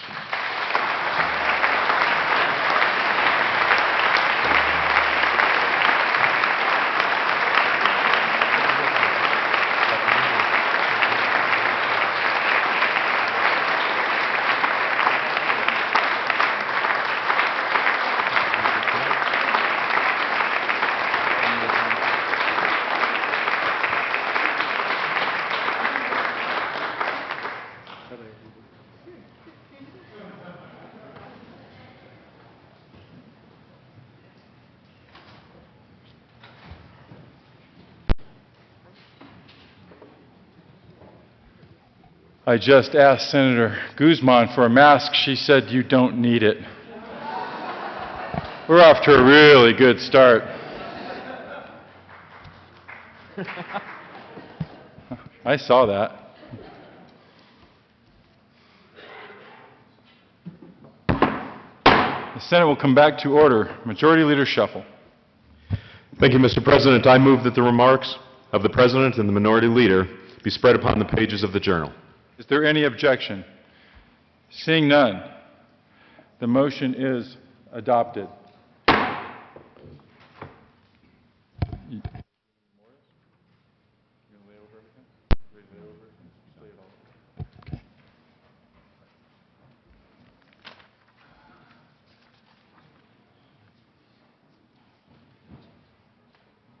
Majority Leader Shuffle.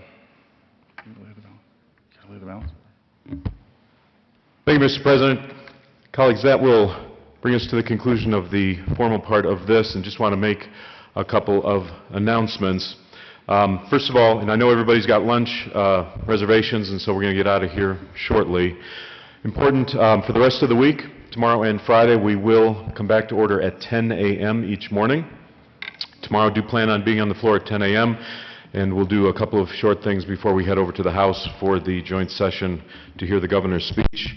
In addition, on your tables, remember the paramount, preeminent event of the season, the Blue Ribbon reception is held tonight. Announcements are on your table. We'll look forward to seeing everybody there. And then quick announcement on behalf of Legislative Legal Services regarding the desk delivery of bills on Friday, unless your bills have been finalized before that day. They'll be given to the front desk, and then unless you've requested that they be given to you, you know the drill on that. If you need any help on that regarding the additional bills to be turned in by Friday, please see myself or the staff here, Secretary Amin, and she can help you with that. They're also on your desk, mileage reimbursement forms, updating information. Those need to be returned to the Chief Assignable Clerk, Linda. And most importantly, you remember the drill from last session. We are not going to adjourn today. We are going to recess. We're going to recess till 2 o'clock. You do not have to come back. We're anxious to get you lunch, but a couple of us will come back this afternoon and make sure we read over some bills, sign those to committees, some memorials, and some governor appointments. And I know we've got a couple of other announcements, so we'll do those real quickly so we can get folks to lunch, and then we will recess. Announcements. Senator Newell.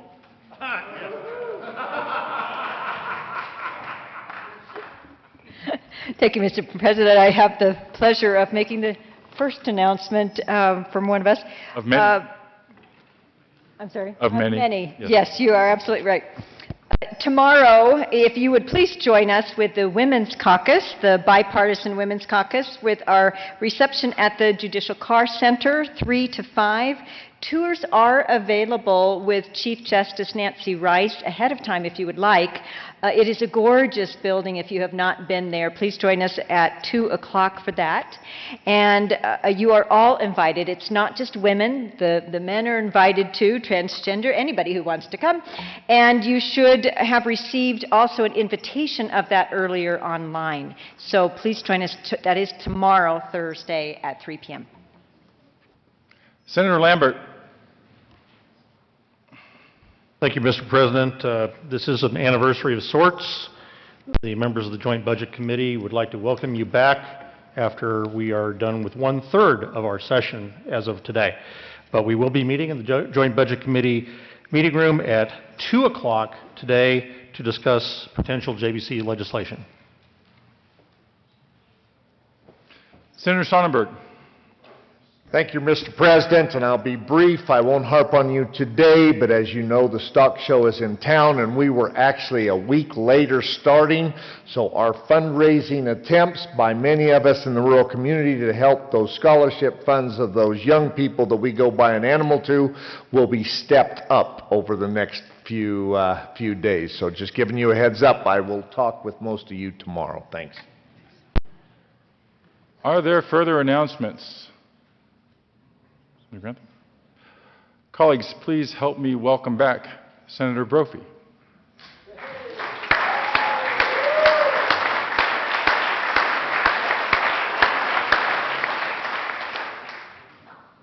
Senator Grantham. Thank you, Mr. President.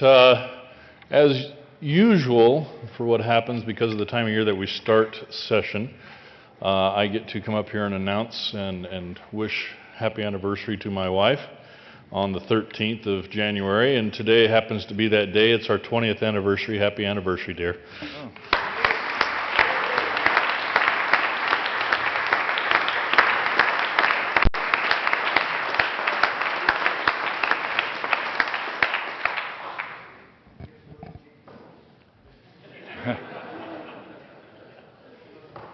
Are there further announcements? Senator Shuffle. Thank you, Mr. President. In the absence of further announcements, I move that the Senate recess until 2 p.m. today. You have heard the motion. All those in favor say aye. Aye. Those opposed, no. The Senate will be in recess until 2 p.m. We'll see ya.